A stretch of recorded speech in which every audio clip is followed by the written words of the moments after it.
자, 이번은 세 번째 시간입니다. 저번에 제가 1부와 2부에서 예루살렘의 멸망, 그리고 바벨론 강가에서 처절하게 노래를 불렀던 그 남은 무리에 대해서 제가 두 번 말씀드렸고요. 이번엔 세 번째 시간이고, 이거는 이제 시리즈예요. 시리즈고 7부가 돼야 이제 끝날 겁니다. 끝날 거고, 요번에 제가 이 부분에 대해서 좀 깊이 연구하고 파고든 이유가 이 예루살렘 성전이 무너지는 것은 곧 지구의 멸망을 의미를 합니다. 지구의 멸망을 의미하고, 또 그 시대 속에서 살아간 사람들이 또 어떻게 남은 자로 나왔고, 우리가 또 다니엘이 이제 선지자다, 예언자다, 그 부분에 대해서만 이제 주로 다니엘을 바라봤지만, 다니엘은 또 시대와 역사적인 관점에서 보면 많은 왕조와 왕들을 거쳤던 사람이에요. 그러니까 시대의 증인이에요, 다니엘은. 그런 측면으로 저희가 한번 이번에 연구한 것을 함께 나누고자 합니다. 자, 먼저 기도드리겠습니다. 자비와 은혜가 풍성하신 하나님 아버지, 저희를 흑암에서 건져내시고 그리스도를 향한 소망의 빛 가운데로 인도하여 주셔서 감사합니다. 이 시간 저희 심령의 귀를 열어주셔서 역사 속에서 살아계신 주님의 말씀을 깨닫고, 또 주님께서 지시하신 길로 계속 전진해 나갈 수 있도록 인도하여 주시옵소서. 우리를 귀히 여기시는 예수 그리스도의 이름으로 간절히 기도드립니다. 아멘. 예, 먼저 말씀 이사야서 읽도록 하겠습니다. 대저 우리는 다 부정한 자 같아서 우리의 의는 다 더러운 옷 같으며 우리는 다 쇠폐함이 잎사귀 같으므로 우리의 죄악이 바람같이 우리를 몰아가나이다. 주의 이름을 부르는 자가 없으며 스스로 분발하여 주를 붙잡는 자가 없사오니 이는 주께서 우리에게 얼굴을 숨기시며 우리의 죄악을 인하여 우리로 소멸하게 하셨음이니라. 이사야서 64장 6절과 7절 말씀입니다. 근데 이 말씀이 기록된 시기가 이사야가 활동하던 시기의 말기입니다. 말기. 므낫세 왕에 의해서 이사야가 순교를 당하는데, 이미 이사야는 예루살렘의 멸망을 다 내다보고 있었어요. 하나님의 계시를 통해서. 그래서 주의 이름을 부르는 자가 없고, 또 스스로 분발하여 주를 붙잡는 자가 없다고, 우상숭배에 빠진 이 백성들에 대해서 소멸되게 하셨음이라고 기록하고 있습니다.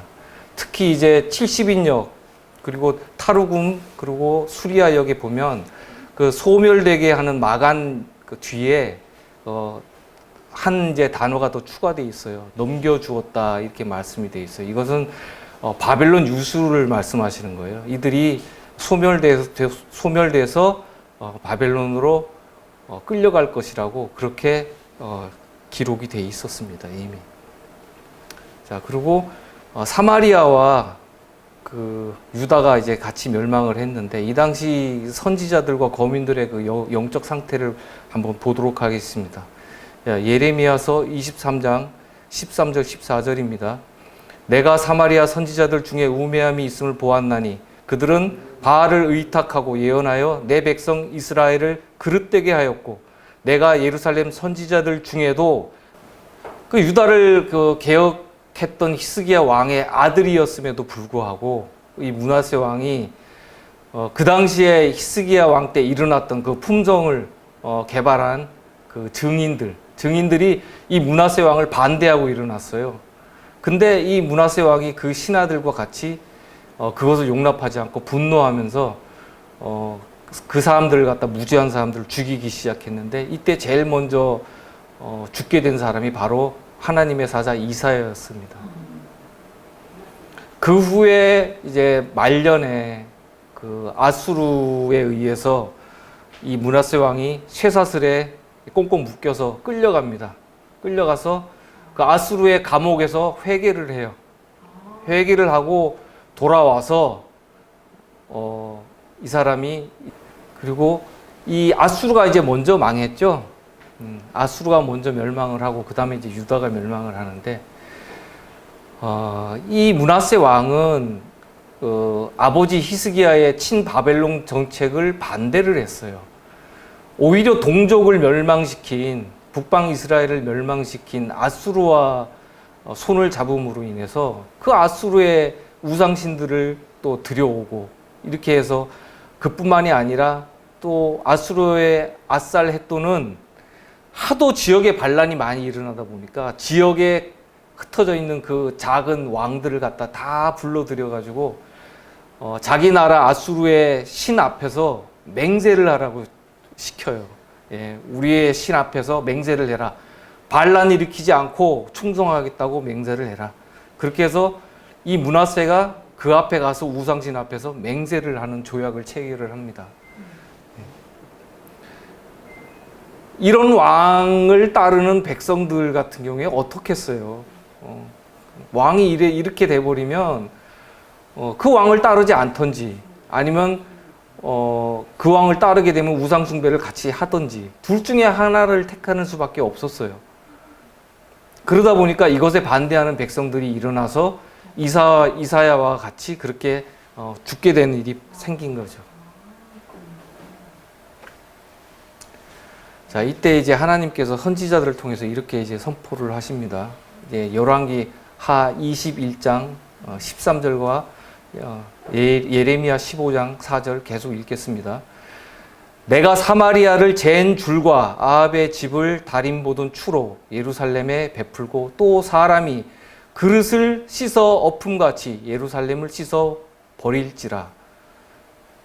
이 말씀 뭔지 이해를 하시죠? 심판이에요, 심판. 사마리아를 잰 줄, 그리고 다림줄, 다림추, 이거는 전부 다 하나님의 심판이에요. 하나님께서 당신의 율법의 표준 가지고 재시는 거예요.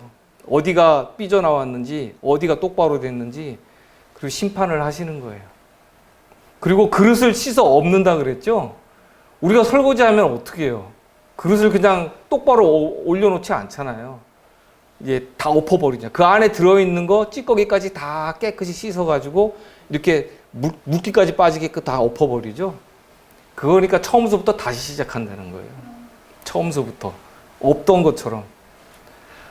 다음 절 읽겠습니다. 유다 왕 히스기야의 아들 므낫세가 예루살렘에 행한 바를 인하여 내가 그들을 세계 열방 중에 흩으리라. 여기도 벌써 이미 다 또 예언이 돼 있죠. 열방 중에 다 흩어버리시겠다고. 므낫세 왕 때 이미 예루살렘의 멸망은 결정되어 있었던 일이었습니다. 시대의 소망 587페이지에 이런 말씀이 있어요. 각 시대마다 사람들에게 저희 시대의 빛과 특권, 즉 하나님과 화목할 수 있는 시간적 기간이 주어졌다. 그러나 이 은혜에는 제한이 있다. 여러 해 동안 자비로서 간청하지만 멸시와 거절을 당한다. 그러나 마지막 자비의 탄원을 할 때가 온다. 마음이 매우 굳어지게 되어 성령의 감화에 응답하기를 그친다. 그때 상냥하고 애교 있는 음성이 죄인에게 더 이상 간청하지 않으며 책망과 경고도 그친다. 각 시대마다 시험적인 기간이 존재한다고 말씀되어 있죠. 각 시대마다 빛이 있고 특권이 있고 하나님과 화목할 수 있는 기간들이 다 주어져 있는데, 이 주어진 기간 동안에 그 자비의 기별을 멸시하고 거절하게 되면은 책망과 경고가 그치고 심판이 임한다, 이 말씀이에요. 이것은 각 시대, 각 나라, 그리고 각 사회 단체, 교회, 조직들, 각 개인 인간들 모두 다 포함이 되는 말씀입니다. 이제 다니엘서로 이제 넘어가겠습니다. 다니엘 9장 1절에 보면은 메대 족속 아수에로의 아들 다리오가 갈대아 나라 왕으로 세움을 입던 원전, 이렇게 이제 시작이 되는데, 여기 보면 아수에로가 있죠? 우리가 생각하는 아수에로는 누구예요? 에스더의 남편? 그쵸? 예, 그 사람이 아니죠. 예, 이 아수에로는 그 사람이 아니에요. 예, 예, 메대의 왕이에요. 메대의 지도자예요. 그리고 여기 또 아들이라고 되어 있는데 여기 또 다리오가 나오죠. 근데 바사 왕들 중에 아수에로가 있고 다리오가 있어요. 근데 메대 왕 중에도 아수에로가 있고 다리오가 있어요. 근데 이 부분들을 갖다가 대부분 이제 간과하고 읽으시는 분들이 많은데 이 연대를 따져보면은 전혀 다른 연대예요. 거의 한 100년 차이가 나요. 예, 100년 이상 차이 나는 사람도 있고. 이 부분들을 좀 그래서 잘 역사하고 잘 매칭시켜서 보실 필요가 있어요. 네, 2절입니다. 곧 그 통치 원년에 나 다니엘이 서책으로 말미암아 여호와의 말씀이 선지자 예레미야에게 임하여 고하신 그 연수를 깨달았나니 곧 예루살렘의 황무함이 70년 만에 마치리라 하신 것이니라. 다니엘이 큰 것을 이제 깨닫게 되죠. 아, 드디어 예레미야가 그 하나님을 통해서 주신 그 예언이 마칠 때가 됐구나. 이때가 이제 임했구나. 이때부터 이제 다니엘이 이제 금식하고 기도를 시작을 하게 되죠. 이제 우리가 드디어 70년 동안의 포로 생활을 마치고 그 70년의 안식을 가졌던 그 우리 고국 땅으로 돌아갈 수 있는 시간이 가까웠다. 다니엘은 이것이 마음속에 엄청난 희망으로 다가왔을 겁니다. 근데 이제 문제는 뭐냐면 그것만 다니엘이 깨달으면 다행인데 그것이 또다시 백성들에게 시련이 될 것을 알았어요. 예. 그것은 우리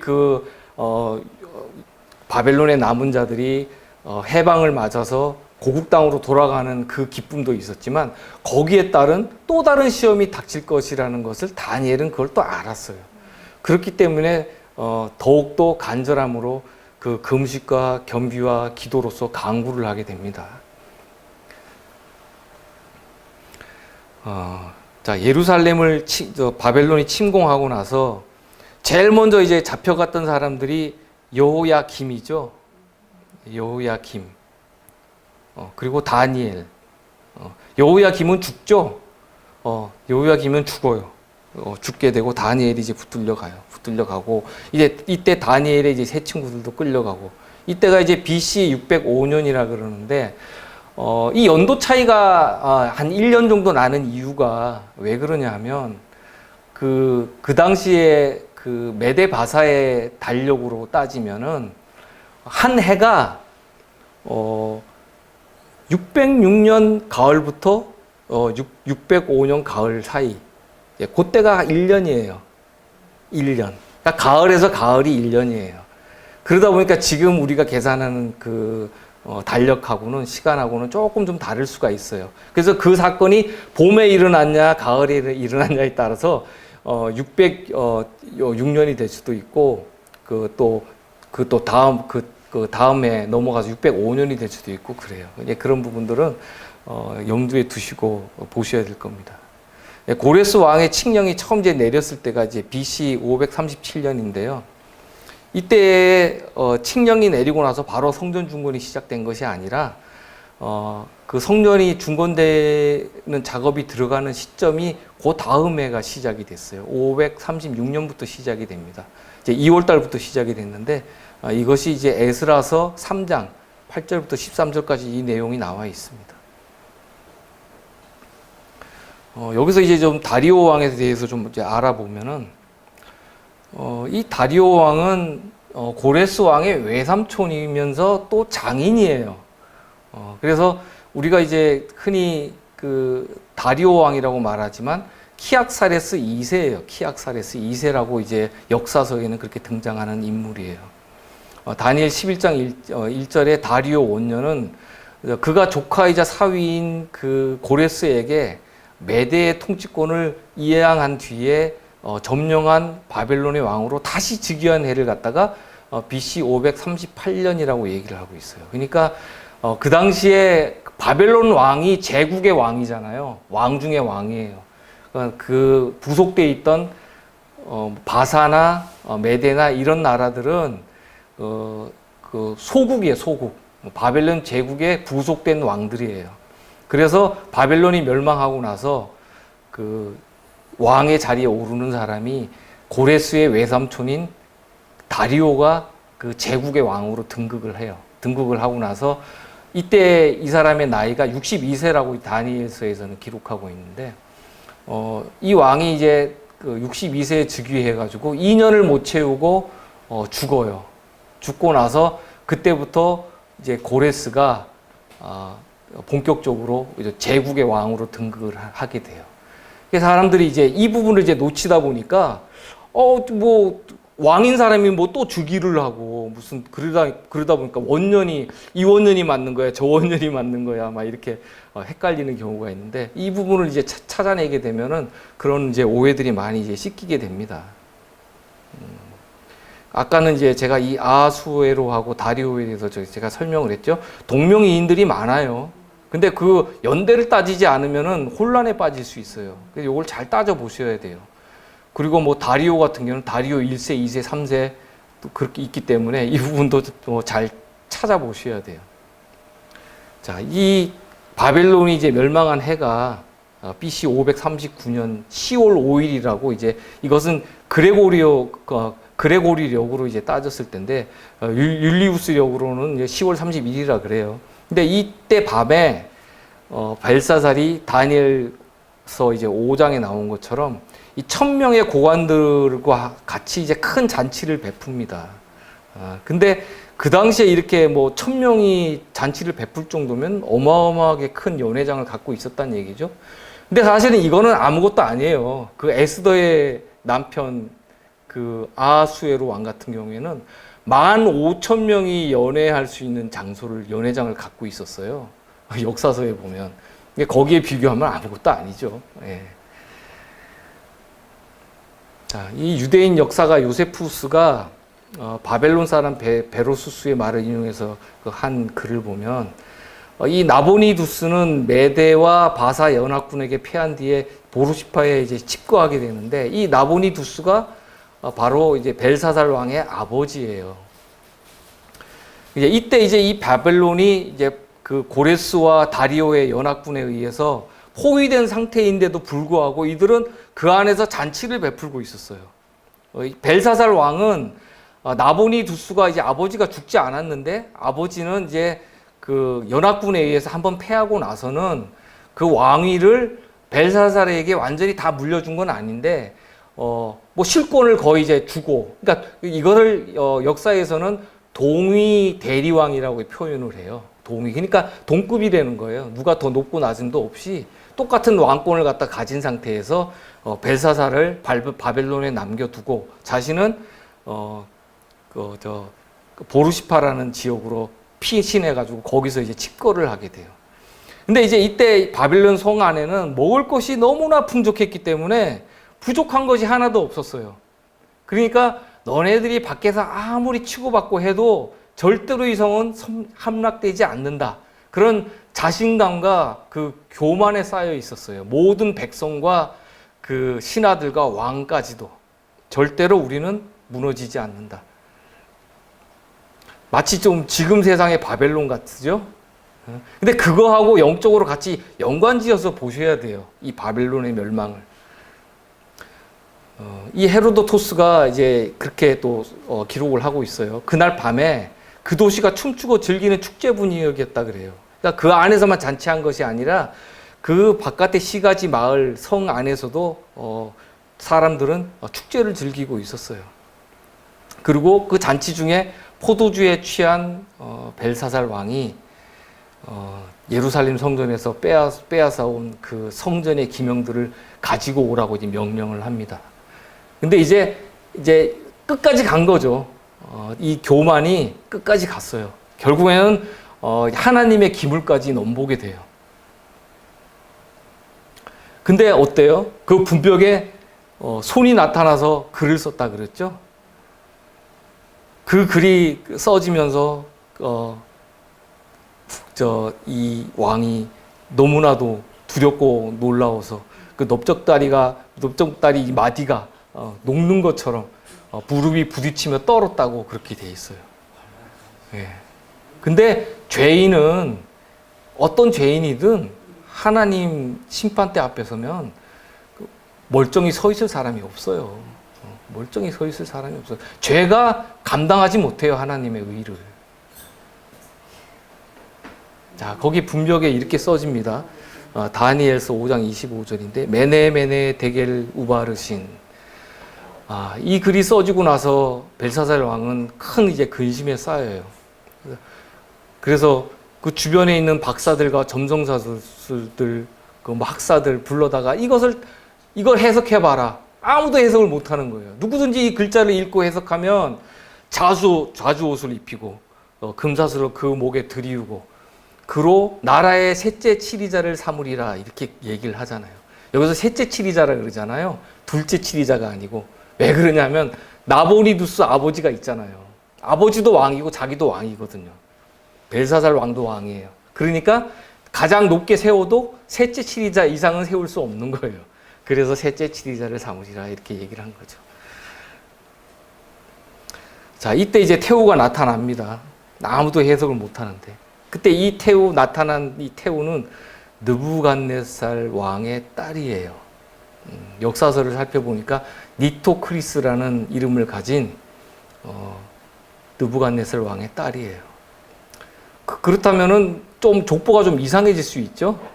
족보가 좀 이상해질 수 있는데 그 부분들은 내가 나중에 또 설명을 드리기로 하겠습니다. 자, 이 소식을 듣고 이제 잔치의 궁에 들어와서 벨사살에게 느부갓네살 왕 때 지식과 총명이 있었던 다니엘을 불러서 해석해라고 이 여인이 추천을 합니다. 다른 사람들은 아무도 이거를 기억을 못했어요. 이 태우만이 그것을 기억을 했어요. 왜? 느부갓네살 왕 때 그것을 경험했기 때문에 알아요. 어떤 일이 있었는지 이 여인은 그것을 다 알고 있는 여인이었어요.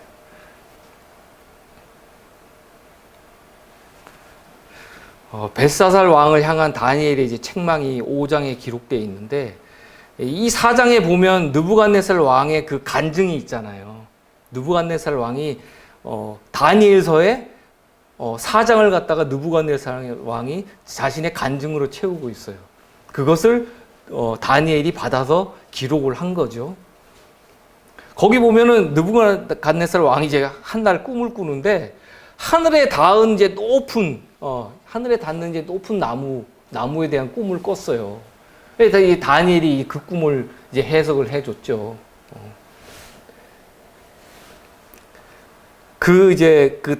하늘에 닿는 그 나무는 그 바벨론인 제국이고 곧 왕이라고.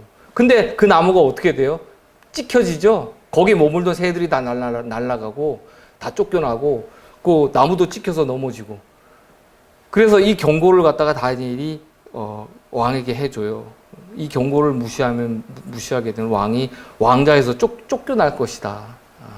그것을 갖다가 다니엘이 이제 얘기를 해줬는데 이 왕이 그것을 무시를 하게 되죠. 그래서 이 왕이 7년 동안 이제 미친 사람으로 들로 밭으로 다니면서 들풀을 뜯어먹고 그렇게 사는 그 미치광이 노릇을 당합니다. 그 다니엘이 벨사살 왕에게 느부갓네살 왕이 당신의 외할아버지인 느부갓네살 왕이 회개한 뒤 왕자에 복귀된 사실을 벨사살 왕에게 얘기를 해주면서 땅의 주권과 왕위는 하나님께서 주시고 폐하시기도 한다는 것을 갖다가 상기시켜 주는 거예요. 이 벨사살 왕에게. 그때 그 역사적인 일을 벨사살 왕 당신도 알지 않습니까? 하고 다니엘이 책망하는 거예요. 자, 왕이여 지극히 높으신 하나님이 왕의 부친 느부갓네살에게 나라와 큰 권세와 영광과 위엄을 주셨고 하고 5장 18절에 말씀하시죠. 여기서 왕의 부친이라고 되어 있는데 이 부친은 그 조상 열조를 말씀하는 거예요. 부친이라는 뜻도 있지만 조상이라는 뜻도 있어요. 그리고 굳이 이 느부갓네살을 갖다 여기다 이제 끌어다 들인 이유가 그 왕의 정통성을 얘기하고 있는 거예요. 벨사살 왕 당신은 정통성을 가지고 있습니다. 느부갓네살 왕은 하나님께서 세우신 왕인데 당신은 정통성을 가지고 있는 왕이 맞습니다. 하고 이제 그 얘기를 하고 있는 거예요. 그가 마음이 높아지며 뜻이 강팍하여 교만을 행함으로 그 왕위가 패한 바 되며 그 영광을 빼앗기고 20절입니다. 그리고 또 인생 중에서 쫓겨나서 그 마음이 들짐승의 마음과 같았고 또 들나귀와 함께 거하며 또 소처럼 풀을 뜯으며 그 몸이 하늘 이슬에 젖었으며 지극히 높으신 하나님이 인간 나라를 다스리시며 자기의 뜻대로 누구든지 그 위에 세우시는 줄을 알기까지 이르게 되었나이다 하고 아주 상세하게 얘기를 하죠. 그러고 나서 벨사살 왕에게 다니엘이 어떻게 꾸짖어요? 벨사살이여, 왕은 그의 아들이 되어서 이것을 다 알고도 오히려 마음을 낮추지 아니하고 도리어 스스로 높여서 하늘의 주제를 거역하고 그 전 기명을 왕의 앞으로 가져다가 왕과 귀인들과 왕후들과 빈궁들이 다 그것으로 술을 마시고 왕이 또 보지도 듣지도 알지도 못하는 금은 동철과 목석으로 만든 신상들을 찬양하고 도리어 왕의 호흡을 주장하시고 왕의 모든 길을 작정하시는 하나님께는 영광을 돌리지 아니한지라 하고 마침표를 찍어요. 아니했다고. 이 부정이죠. 강한 부정이죠. 이러므로 그의 앞에서 그의 손가락이 나와서 이 글을 기록한 나이다 하고 다니엘이 선포를 합니다. 자, 얼마 전에 잉글랜드 국왕의 즉위식이 있었어요. 이것을 대관식이라고 얘기를 하죠. 거기서는. 네. 즉 우리는 동양권에서 흔히 즉위식이라고 얘기하는데 거기는 대관식이라고 그래야지. 왕이 왕관을 머리에 쓴다 그래서 대관이라 그래요. 저 이제 왕관을 보면 뭐 444개의 보석이 바뀌었다 그러고 또 뭐 보검도 있고 십자가 보주도 있고 독수리 지팡이, 왕의 금올, 반지, 팔찌 막 이런 것들이 있는데 이것은 왕의 권력, 정통성을 상징하는 레갈리아라 그래요. 레갈리아라고 그렇게 얘기하는데 이거는 우리나라 말로 해석이 안 돼요. 영어 자체가 그냥 왕의 권력을 상징하는 상징물이라고밖에 이건 해석이 안 돼요. 이 찰스 3세가 이제 대관식을 했는데 이때가 2023년 5월 6일이에요. 현지 시간으로 안식일이었더라고요. 그때가. 그래서 또 굳이 또 안식일에 대관식을 했을까 또 이런 또 생각도 가지게 됐는데 이 찰스 3세 왕을 싫어하는 사람들이 꽤 있어요. 예, 뭐 영국 여왕 그 엘리자베스 어머니처럼 그 어떤 그런 품성이 없었는지 몰라도 사람들이 이 찰스 3세를 싫어하는 사람들이 있어요. 그래서 뭐 왕은 국민을 섬기겠다고 이제 맹세를 했지만 국민들 일부는 나의 왕이 아니다. 그리고 이렇게 피켓을 두고 시위를 하잖아요. Not my king 하고 이렇게 막 시위를 해요. 내 왕은 아니다. 그래서 이 군주제에 대해서 상당히 이게 부정적인 여론이 이제 일어나기도 했는데 어쨌든 간에 이 사람은 정통성은 가지고 있는 사람이에요. 이제 왕권 신수설이라는 게 있잖아요. 이것은 이제 16세기 말 프랑스 장보댕이라는 사람이 주장한 건데 이것은 실제로 이제 로마서에 있는 말씀을 가지고 왕권 신수설을 갖다가 이 사람들이 이용을 한 거죠. 왜냐하면 그 당시에는 국민들의 이제 목소리가 커지고 또 의회를 통해서 또 그 의원들의 목소리가 커지다 보니까 자기의 왕권이 이제 흔들리는 걸 왕이 느낀 거예요. 그러니까 왕의 정통성을 갖다가 옹호해주기 위해서 이제 이런 왕권 신수설을 갖다가 이제 그 로마서에 있는 말씀을 끌어들여 갖고 억압한 거죠, 백성들을. 각 사람은 위에 있는 권세들에게 굴복하라. 권세는 하나님께로 나지 않음이 없나니 모든 권세는 다 하나님의 정하신 바라. 그러므로 권세를 거스리는 자는 하나님의 명을 거스림이니 거스리는 자들은 심판을 자취하리라. 이 로마서 13장 1절과 2절에 있는 이 말씀을 가지고 그것을 왕의 권위로 삼고 백성들을 통제하는 수단으로 삼았어요. 나쁘죠, 참. 예, 이 말씀을 좋게 받아들이고 그 하나님의 뜻이 무엇인지 그것을 알고 백성을 다스렸어야 되는데 자기 권위와 정통성만 가지고 백성들을 다스리려고 했던 거예요.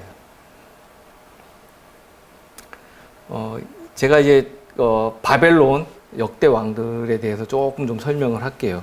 왜냐하면 아까 이제 그 벨사살 왕의 어머니도 나왔고 그랬는데 이 다니엘은 그 바벨론의 흥망성쇠를 다 본 사람이에요. 유다의 그 멸망도 봤지만은 자기가 직접 이제 끌려가고 하면서 포로 생활하면서 그걸 당해봤지만 자기가 막상 거기 와 있으면서도 바벨론이 망하는 걸 또 본인이 또 직접 봤어요. 느부갓네살 왕 때 그 강성했던 바벨론과 또 벨사살 왕 때 그 약해진 그 바벨론 모습들을 갖다가 그걸 끝까지 다 보고 그 시대와 함께 같이 이렇게 호흡한 시대의 증인이 바로 이 다니엘이에요. 그러니까 바벨론에서 이 남은 자들이 나오잖아요. 그죠?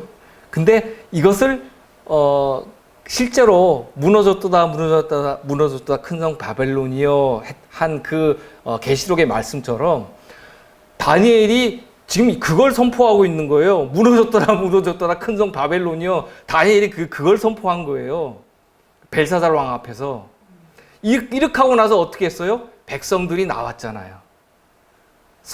그 왕권이 바뀌고 고레스 왕에 의해서 이들이 예루살렘으로 돌아가는 일이 생겼잖아요. 그러니까 역사는 반복된다고 제가 말씀드렸잖아요. 그죠? 그러니까 이것도 그 맥락에서 바라보셔야 돼요. 자, 느부갓네살 왕의 아버지가 이제 나보폴라살인데, 이 왕에 대해서는 그다지 크게 이제 알려진 건 없어요. 그리고 느부갓네살 왕이 재위하는 동안에 가장 이제 강성한 제국을 이뤘고, 그 왕권을 이은 사람이 이제 에윌 무로닥이라는 사람인데, 이 에윌 무로닥은 그 아버지 느부갓네살 왕이 그 끌고 와서 잡아 가둔 유다 왕 여호야긴을 갖다가 이 에윌 무로닥 왕이 풀어줘요. 18살에 잡혀와서 37년 동안 그 포로 생활을 한 거예요. 근데 이 왕이 그 신분을 회복시켜주고 또 요세푸스의 기록에 보면은 자기의 벗으로 여겼다 그랬어요. 이 여호야긴을 같은 식탁에서 같이 먹고 그리고 다른 왕들보다도 더 우위에 있는 왕으로 여기고 그렇게 이제 교제를 했다고 그래요. 근데 불행하게도 에윌 무로닥 왕이 즉위 2년 만에 암살당해요. 죽어버린 일이 생겨요. 이때 이제 계속 여호야긴이 이 에윌 무로닥 왕이 이제 오래 살게 됐으면은 같이 오래도록 이렇게 교제를 했을 텐데 이 왕이 죽는 바람에 어떻게 돼요? 이 여호야긴이 왕궁에서 이제 퇴출되죠. 나가게 되죠. 나가게 돼서 이제 또 불우한 생활을 또 살게 돼요. 자, 그 다음에 왕이 이제 누구냐면은 이 왕이 이제 느부갓네살 왕의 정통성을 빼앗아 찬탈한 이제 왕인데 네르갈사레셀이라는 왕이에요. 좀 발음하기 어렵죠? 근데 예레미야서 39장 11절 14절을 보면 이 사람이 박사장으로 나와요. 박사장으로 나와서 이제 그 군대에 소속이 돼 있었나 봐요. 바벨론 군대. 예루살렘이 함락되고 나서 그 당시에 예레미야가 이제 시위대 뜰에 갇혀 있었는데 이 사람이 이제 왕명을 받고 가서 이 예레미야를 구출을 해줘요. 그 사람 중에 한 사람이 이 네르갈 사레셀이라는 사람이에요. 근데 이 사람이 이제 좀 특이한 좀 행적을 가지고 있는 사람인데 어쨌든 간에 이 사람이 느부갓네살 왕의 딸과 또 결혼을 해요. 그러니까 이제 사위가 됐죠. 그리고 또 에윌 무로닥이라는 또 느부갓네살 왕의 또 친아들하고 또 의행제도 맺어요. 근데 이 사람이 즉위한 2년밖에 안 된 그 처남을 갖다가 암살하고 자기가 왕이 되는 거예요. 왕이 됐고 이 사람도 또 오래 살지 못하고 또 죽어요.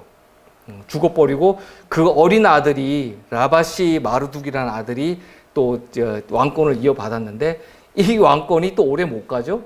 원래 이 왕권이 정통성 없는 찬탈한 왕권인데 그 아들마저도 어리다 보니까 이것을 그냥 두겠어요? 그냥 안 두죠. 9개월 만에 이 나보니두스라는 사람에 의해서 쫓겨나요. 폐위돼 버려요. 이 나보니두스는 그럼 누구냐? 이 원래 하란 영주 나부발라수 이크비라는 사람의 아들인데 또 월신전의 여제사장인 수무 아담카라는 그 여인에게서 난 아들이에요. 그러니까 느부갓네살 왕의 아들이 아니죠. 근데 느부갓네살 왕이 이곳을 점령하면서 이 여제사장 수무 아담카가 아름답다 보니까 자신의 후궁으로 들인 거예요. 후궁으로 들이면서 이 나보니두스가 졸지에 느부갓네살 왕의 의붓 아들이 돼버렸어요. 의붓 아들이 됐는데 또 느부갓네살 왕이 자기의 딸을 니토크리스를 또 줘서 결혼해서 또 사위가 돼요. 이 참 족보가 참 복잡하죠. 어쨌든 간에 이렇게 해서 이 사람이 그 라바시 마르둑을 축출하고 이제 정통성을 회복을 했어요. 그런데 이제 아까 얘기도 했듯이 이 사람이 메데 바사의 연합군에 의해서 세력이 점점 약해지다 보니까 자신은 보르시파로 피신을 하고 아들 벨사살에게 왕위를 갖다가 같이 나눠주면서 이제 이 사람이 이제 떠나가죠. 근데 아들이 먼저 죽어버려요.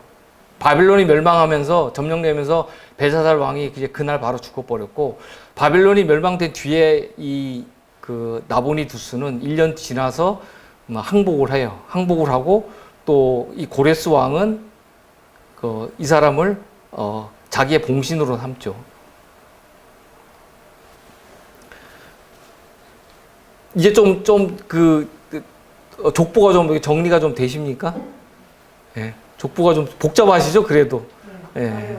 예.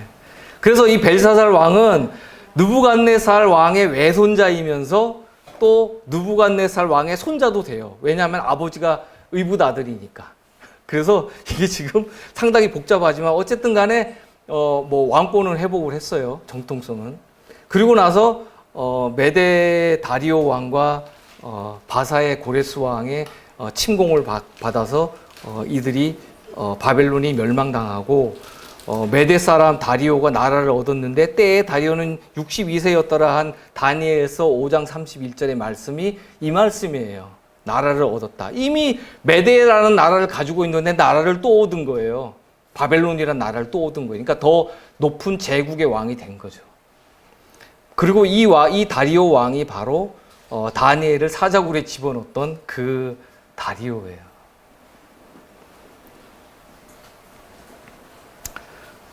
이 부분은 생략하겠습니다. 자, 그리고 이 부분은 간단하게 설명을 할게요. 아까 메네메네 데겔 우바르신이 어떤 뜻이냐면은 메네는 왕의 나라의 시대가 세워서 끝났다. 끝나게 하셨다. 나라가 끝났다. 이런 뜻이에요. 데겔은 왕이 저울에 달려서 부족함이 배었다.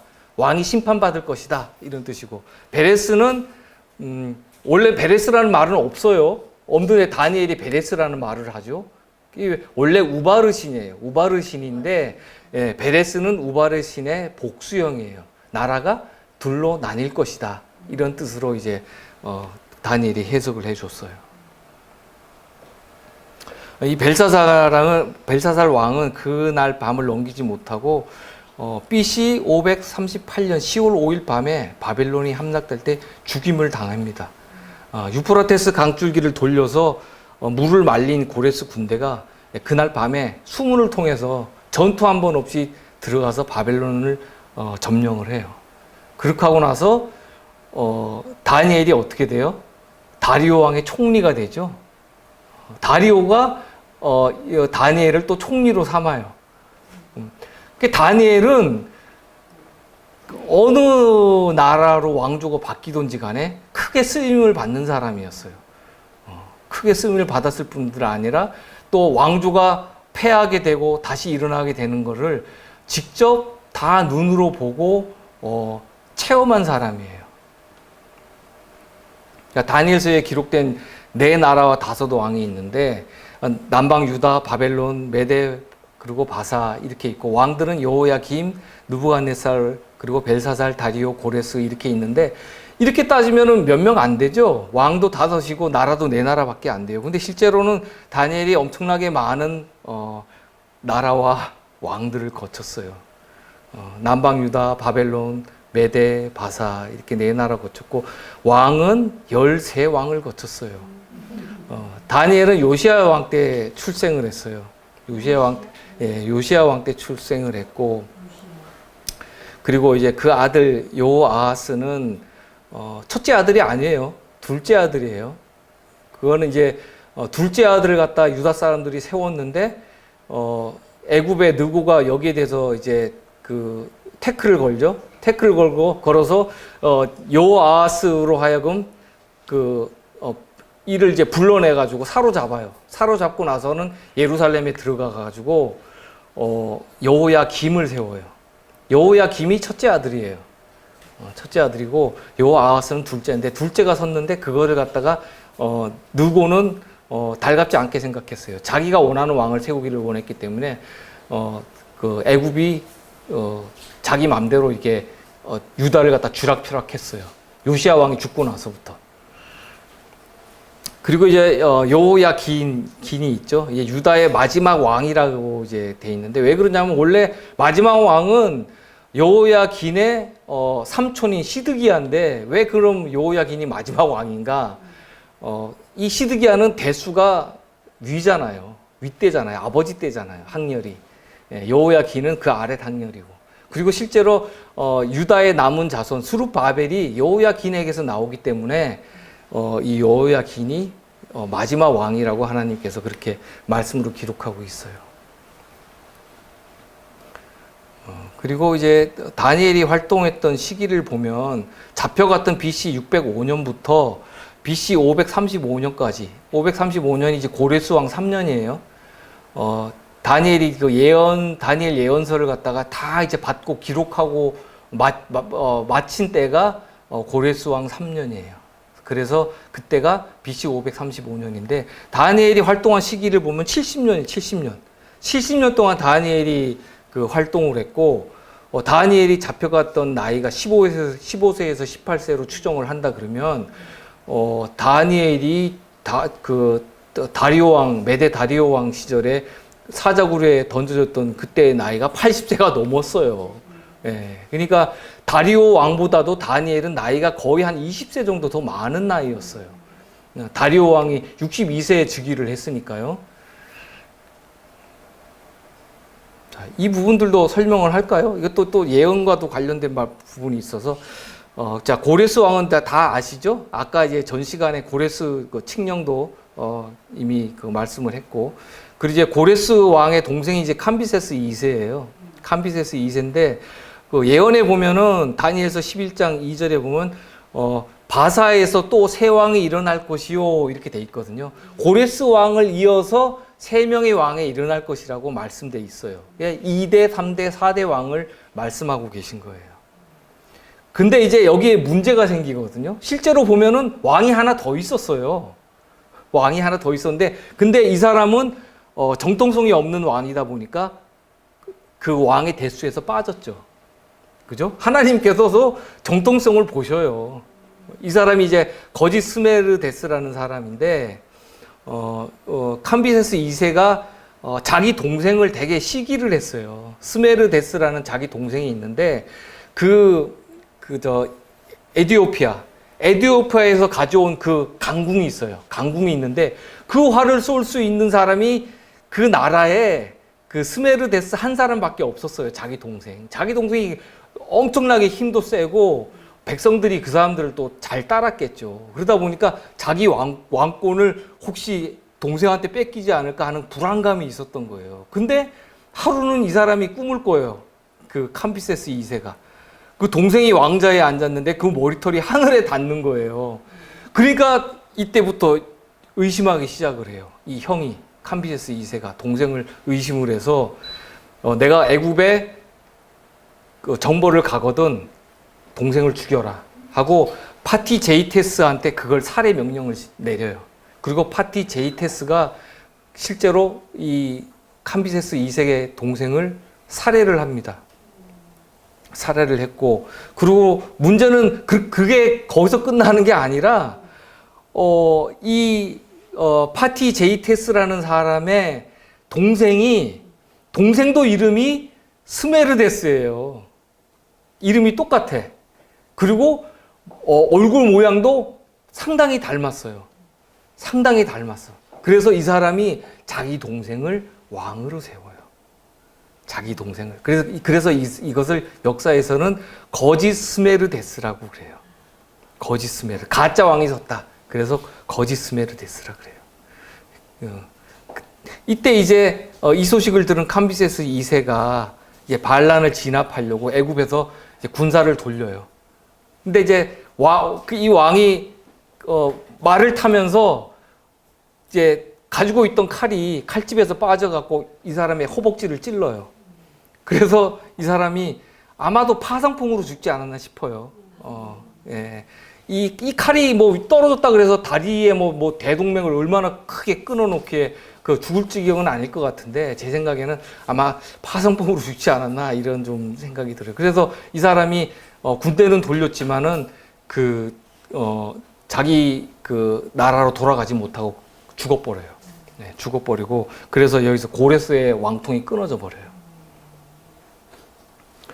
그리고 여기서부터 또 이제 다른 사람이 나타나요. 다리오 1세가 나타나죠. 이 사람이 이제 바로 다리오 칙령을 내린 사람, 또 칙령을 내렸던 사람이 다리오 조서 내렸던 사람이에요. 예루살렘 성전 중건하라고 BC 520년에 내렸던 사람인데 이 사람이 귀족 오타네스하고 이제 연합을 해요. 근데 귀족 오타네스가 스메르데스의 귀를 보고 귀 모양이 다르다, 이상하다. 그걸 알게 됐어요. 알아챘어요. 모양은 생긴 게 너무나 흡사하고 똑같고 이름도 똑같아서 몰라봤는데 귀가 다르다는 거 이 사람이 알게 됐어요. 그래서 그것을 발설을 해요. 외부의 다른 귀족들한테. 그러니까 귀족들이 그러면 안 되겠다. 몰아내자. 그래서 귀족들이 연합을 해요. 군사를 연합을 해서 거짓 스메르데스를 이제 축출하는데 나서요. 나서서 축출시켜버려요. 그렇게 해서 이 다리오 왕이 서게 돼요. 이 고레스의 왕통은 끊어진 거예요. 그죠? 정통성은 회복을 했지만 사실 따지고 보면 너나 나나 어차피 왕을 뺏은 자리에 있는 입장에 있는 사람들이에요. 그렇게 하고 나서 아까 두 번째 왕이 캄비세스 2세라 그랬죠? 캄비세스 2세, 그 다음에 이제 다리오 1세, 그 다음에 아하수에로 왕이 나오죠. 크세르크세스 1세, 이제 아하수에로인데 이렇게 해서 캄비세스 1세부터 다리오 1세, 크세르크스 1세 이렇게 해가지고 이 세 사람이 둘째, 셋째, 넷째 왕이에요. 아까 다니엘서에 말씀했던. 그리고 이 넷째에 대해서 또 다니엘서 11장 12절을 말씀하고 있는데 넷째는 그들보다 심히 부요할 것이며 그가 부요함으로 강하여진 후에는 모든 사람을 격동시켜 헬라국을 칠 것이며 이렇게 말씀되어 있어요. 근데 실제로 이 사람이 진짜 엄청난 부자였어요. 제가 그랬죠. 아까 15,000명이 모여서 연회할 수 있는 그만큼의 여력을 가진 사람이에요. 15,000명이 앉아서 연회할 정도면 거기에 시종 드는 사람들, 음식 날르는 사람들, 또 주방에서 일하는 사람들, 식재료 날리는 사람들 어마어마하죠. 이만큼 이 부유했던 왕이었어요. 그리고 그 부유함을 가지고 헬라국을 쳤어요. 쳤지만 어떻게 됐어요? 두 번 다 패해요. 육전에서 한 번 패하고 해전, 살라미스 해전에서 또 한 번 패하고 그래서 패해요. 패하고 나서 나중에 이제 그 왕실에 국고가 다 거덜날 정도가 됐는데 이 아수에로 왕을 살려준 사람이 누구예요? 하만이에요. 하만. 예, 하만이 그 부자들을 갖다 다 회유해가지고 돈을 걷어서 이 부족한 왕실의 국고를 하만이 채워줘요. 그래서 그것 때문에 아하수에로가 너무 기분이 좋아서 그 사람을 갖다가 나라의 두 번째 치리자로 갖다가 쓴 거죠. 네, 이런 역사적 사실이 있어요. 네. 자, 그리고 이제 아닥사스다 왕이 나오죠. 이제 2300 주야의 기산점이 되는 조서를 내린 왕이 이 아닥사스다 왕이에요. 자, 그리고 나머지 왕들은 다 생략하겠습니다. 중요하지 않으니까요.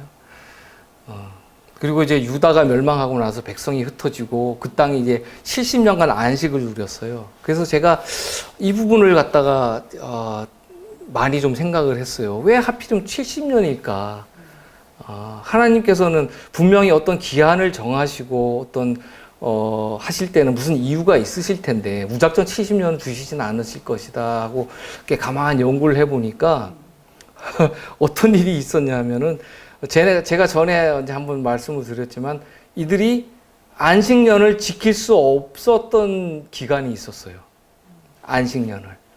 그때가 언제냐면은 북방 이스라엘과 남방 유다가 분열이 됐을 때는 서로 못 가게 막았거든요. 서로 못 가게. 그러니까 3대 절기를 지키기 위해서는 북방의 10지파가 예루살렘으로 왔어야 돼요. 예루살렘에 왔어야 되는데 그것을 여로보암 왕이 막았잖아요. 그죠?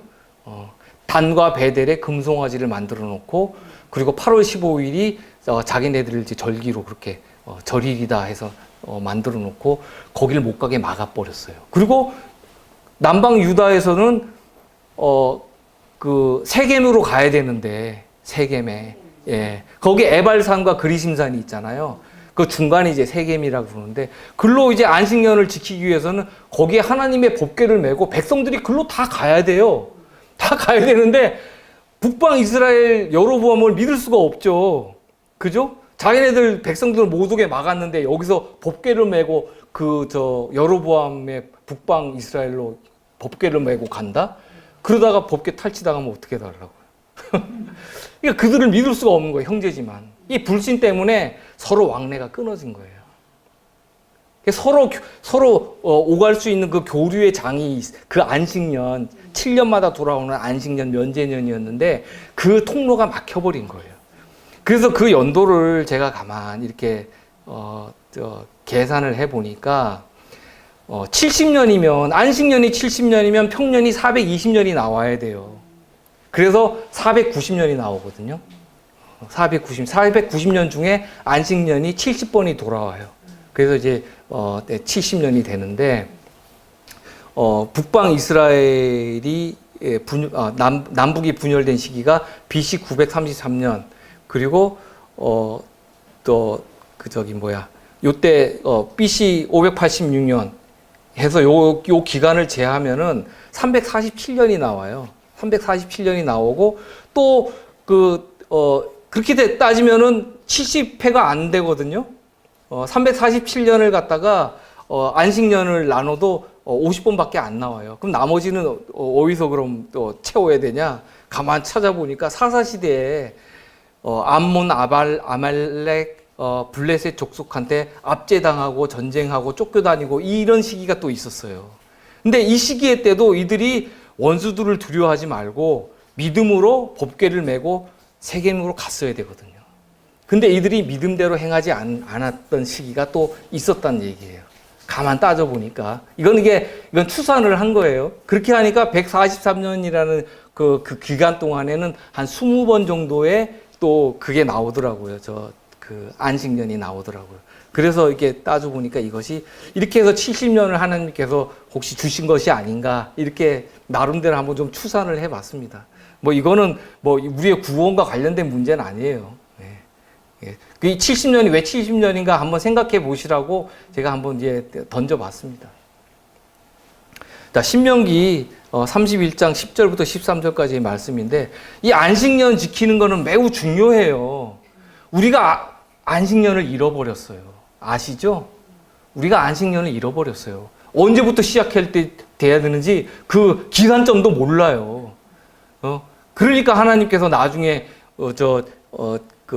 예수님께서 재림하시고 나서 천년기 동안 이 지구에 안식년을 주시잖아요. 천년기 동안. 자, 7년마다 이제 온 이스라엘이 모인 중에 전 율법을 봉독하는 이제 일이 있어요. 근데 이것은 이제 모세가 율법으로 준 것이에요. 하나님께서 명하셔서 매 7년 끝에 곧 정기 면제년의 초막절에 온 이스라엘이 내 하나님 여호와 그 택하신 곳에 이 택하신 곳이 바로 그 세겜이에요. 그리심산과 에발산 모일 때 이 율법을 낭독하여 온 이스라엘로 듣게 할지니 곧 백성의 남녀와 유치는 어린아이들까지예요. 우리가 유치원생이라 그러죠. 어린아이. 또 내 성 안에 우거하는 타국인. 이 진리를 믿고 순종하는 사람들은 다 해당이 돼요. 이 진리 안에 머물고 있는 사람들. 예외가 없어요. 그들로 듣고 배우고 또 하나님 여호와를 경외하며 이 율법의 모든 말씀을 지켜 행하게 하고 또 너희가 요단을 건너가서 얻을 땅에 거할 동안에 이 말씀을 알지 못하는 그들의 자녀로 듣고 또 내 하나님 여호와 경외하기를 배우게 할지니라 하고 이렇게 기록이 돼 있어요. 부조와 선지자 500페이지에 보면 모세의 지시를 따라 에발산에 큰 돌로 만든 한 기념비를 세웠다. 이렇게 말씀되어 있죠. 그리고 거기에다가 이제 이 기념비에다 석고를 발라서 거기다 율법을 새겼다고 이렇게 말씀되어 있어요. 율법을. 그리고 저주가 선포된 에발산에 제단을 쌓았는데 이 제단이 그럼 왜 에발산 쪽에 가 있냐? 그 저주의 산인데 실제로 에발산은 민둥산이에요. 나무가 없어요. 근데 왜 거기다 할게 했냐? 이스라엘이 하나님의 율법을 범한 까닭으로 당신의 분노를 초래했다는 것과 희생제단이 대표한 바 그리스도의 속죄가 없었다면 당장의 형벌이 내렸을 것임을 나타내는 의미심장한 것이었다. 이렇게 말씀되어 있어요. 에발산에 그 저주의 산에 왜 하필이면 제단이 가 있냐? 그리스도의 속죄가 없으면 너희가 형벌이 내려서 벌써 다 소멸되었을 건데 예수님께서 중보자로 서셨기 때문에 너희가 살아있는 것이다. 그것을 보여주시기 위해서 에발산 쪽에 제단을 쌓았다. 이렇게 말씀되어 있어요. 부조와 선지자 500페이지하고 503페이지에 있는 말씀입니다. 자, 이제 이 계명은 모든 사람이 읽을 수 있는 곳에 다시 기록되었다. 자, 남방 유다에는 하나님의 그 법궤가 어떻게 돼 있어요? 십계명 법궤가 숨겨져 있었죠? 유다에는 숨겨져 있었어요. 근데 세계면은 어떻게 돼 있어요? 이국인들, 외국인들까지 다 볼 수 있게끔 거기다 돌로 새겨갖고 딱 세워놨어요. 다 볼 수 있게끔. 이게 숨겨진 진리가 아니에요. 유다는 진리의 보존자이기 때문에 그렇게 감춰두신 거지만 북방 이스라엘은 감춰놓지 않았어요. 북방에는 그걸 모세가 하나님께서 주신 명에 의해서 그 돌을 세워놓고 석고를 입히고 거기다 하나씩 다 율법을 세세하게 다 새겨놨단 말이에요. 더 잘한 거예요? 예? 더 잘한 거예요? 그거는 말하자면 그거는 잘 보세요. 북방 이스라엘은 어땠어요? 외국의 그 침범이 더 잦았죠. 그리고 이방인들의 출입이 잦았죠. 이방인들도 그걸 보라는 거예요. 그렇죠. 하나님께서 이방인들한테도 율법을 선포하고 계시는 거예요. 그 땅에 거하기 위해서 들어온 자들은 그걸 다 보고 여호와 하나님을 섬기라고 그들에게 율법을 주신 거예요. 자, 모든 사람들은 언약의 말씀을 받아들인다는 표시를 해야 하였고 그것을 준수하면 축복을 받고 게을리하면 저주를 받게 된다는 사실에 동의해야 했다. 이래서 이들이 그리심산과 에발산 나눠서 율법을 선포할 때마다 이들이 아멘하고 대답을 해요. 근데 축복은 그리심산에 선 사람들은 축복의 말씀을 성경절을 봉독할 때 아멘하고 저주의 말씀을 봉독할 때는 에발산에 선 사람들이 아멘하고 그러니까 좀 에발산에 선 사람들은 좀 섭섭했을지도 모르겠어요. 왜 우리는 저주 받는 것만 아멘 아멘하고 저쪽 사람들은 축복 받는 것만 아멘 아멘 할까 이럴 수도 있는데 이것은 이제 뭐 그들이 미워서가 아니고 이거는 하나 이제 예표로서 보여주시는 거예요. 하나님께 충성을 맹세하는 거예요. 충성 맹세를 하나님께서 받아들이시는 거예요. 자, 그 여호수아가 이제 이것을 모세의 명에 의해서 행했거든요. 근데 여호수아가 죽기 전에 한 번 더 이것을 또 행해요. 죽기 전에 너희가 이것을 잊지 말고 내가 없더라도 이것을 끝까지 행하라. 근데 이들이 행하지 못한 일이 생겼죠. 아까 제가 말씀드렸던 것처럼 여호수아 시대 때는 이것이 잘 지켜졌고 또 사사 시대 때도 잘 지켜졌지만 그래도 사사 시대 때도 한 20번 정도는 지켜지지 못했다. 이것이 왜 전쟁으로 쫓겨다니거나 아니면 핍박당하고 하면서 이들이 두려워서 믿음으로 나가지 못했기 때문에 그런 일이 생겼다. 네, 그래요. 여호수아의 명령에 의해서 실로에서 법궤를 가져왔다 돼 있죠. 이것은 이제 세겜으로 옮겨서 그 의식을 행하게끔 돼 있었어요. 자, 그들이 여호와를 선택했다는 증거에 엄습히 동의하기 위하여 한 번 더 충성의 서약을 다음과 같이 반복하였다. 우리의 하나님 여호와를 우리가 섬기고 그 목소리를 우리가 청종하리이다 한지라 하고 여호수아서 24장 24절에 기록되어 있었어요. 자, 이 엄숙한 계약의 전말을 기록한 여호수아는 이것을 율법 책과 함께 법궤 곁에 두었다 이렇게 기록되어 있어요.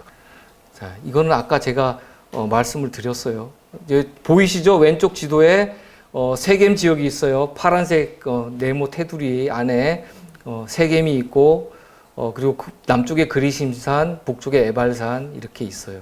그리고 그 밑에 실로가 있죠. 원래 예루살렘 성전이 들어서기 전에 이 실로에 그 법궤가 있었어요. 실로에서 세겜 가는 거는 거리가 먼 거리가 아니었어요. 자, 전도서 말씀 3장 14절 15절 읽겠습니다. 무릇 하나님의 행하시는 것은 영원히 있을 것이라 더할 수도 없고 덜 할 수도 없나니 하나님이 이같이 행하심은 사람으로 그 앞에서 경외하게 하려 하심인 줄을 내가 알았도다. 이렇게 솔로몬 왕이 얘기하고 있어요. 말하고 있어요. 이것은 하나님의 원칙을 얘기하고 있어요. 원칙. 이 원칙은 아주 중요해요. 더할 수도 없고 덜 할 수도 없다. 그러면 안식년이 우리 마음대로 더하고 덜해져요? 아니에요. 하나님께서는 율법이 살아있기 때문에 여전히 안식년도 살아있어요. 우리가 몰라서 못 지킬 뿐이에요. 자, 그리고 15절. 이제 있는 것이 옛적에 있었고, 지금 있는 것이 옛적에도 있었다고 말씀하셔요. 그럼 안식일도 옛적에 있었네요.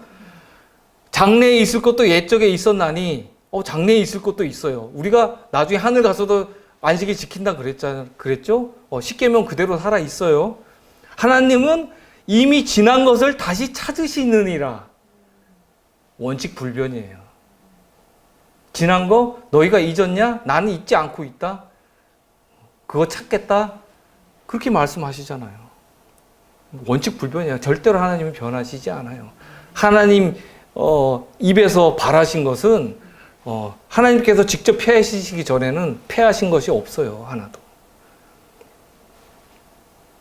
자, 이처럼 하나님께서는 이스라엘 역사에서 70년이라는 이 안식년을 회개하셨어요. 세임하셨어요. 그렇기 때문에 우리가 하늘에 가서 천년기 동안 이 안식년을 지키는 거예요.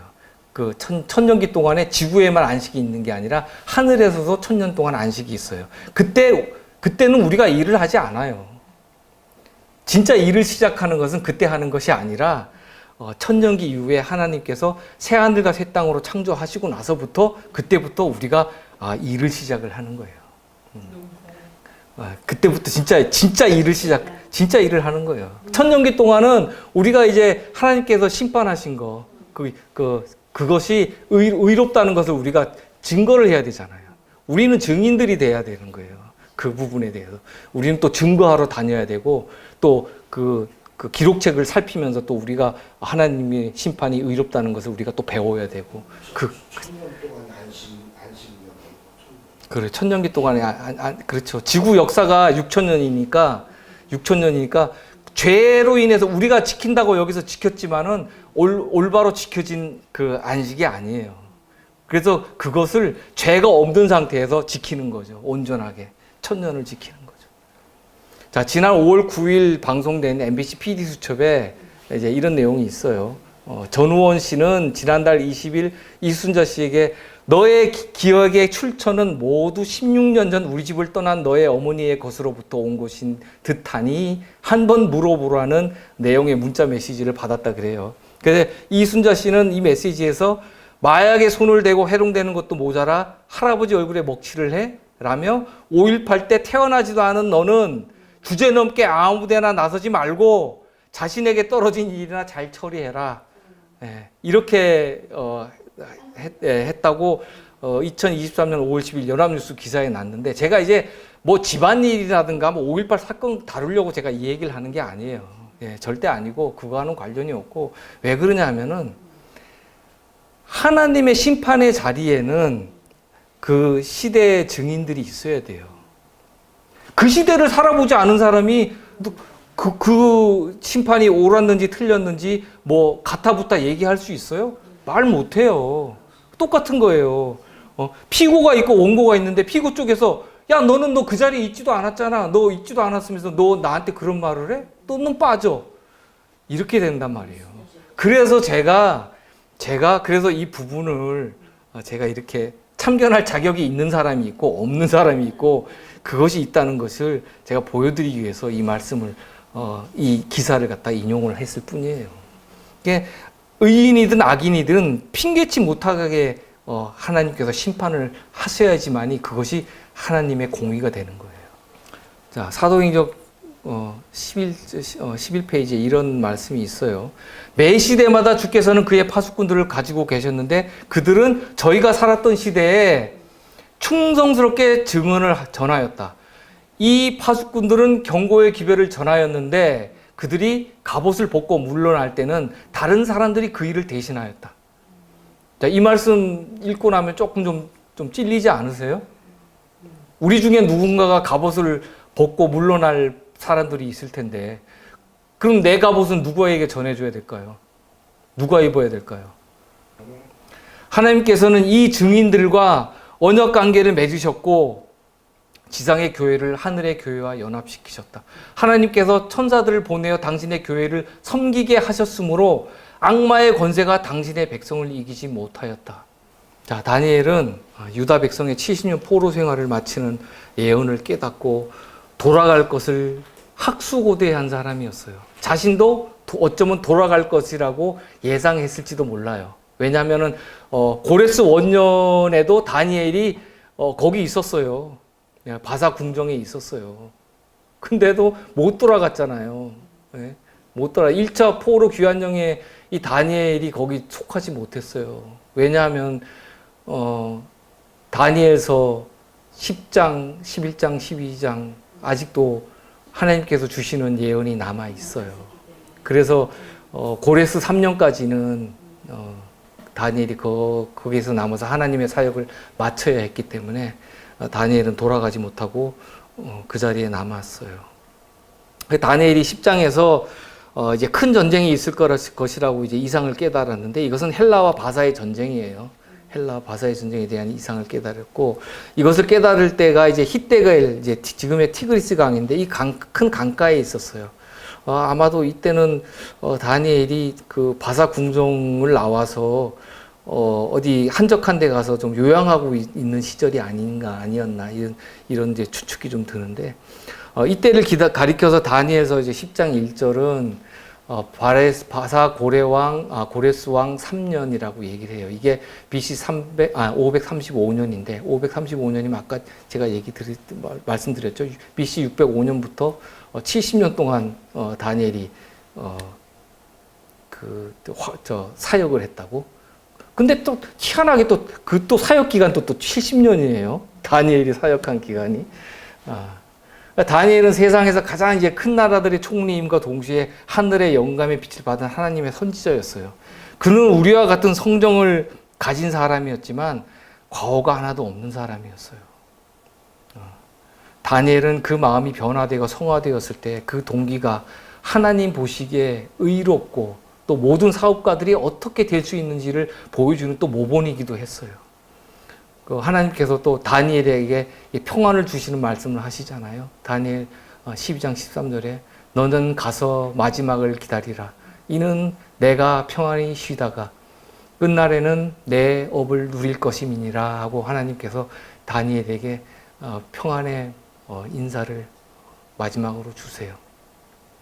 이 세상 역사의 종말에 이제 그는 그의 몫을 충분히 담당을 했고 그의 업을 누리게 하시겠다는 복된 보증을 필생의 사업이 마치기 전에 하나님께로부터 받았어요. 그는 하나님의 선지자였고 또 격동의 시대를 믿음으로 산 증인이었어요. 자, 주님께서 어떤 사람들을 필요로 하시는지 교회 증언 6권 150페이지를 한번 읽겠습니다. 모든 일에 있어서 하나님의 증언을 따르고자 노력하자. 왜냐하면 그분은 지혜가 무한하시기 때문이다. 전진하라는 기별은 지금도 반복하여 들려야 한다. 이 세상에서 일어나는 변화에는 환경들은 이런 특별한 발전들을 대처하는 일을 요구한다. 주님께서는 영적으로 예민하고 바른 시야를 가진 사람들, 하늘로부터 만나를 분명히 받아먹는 자들을 필요로 하신다.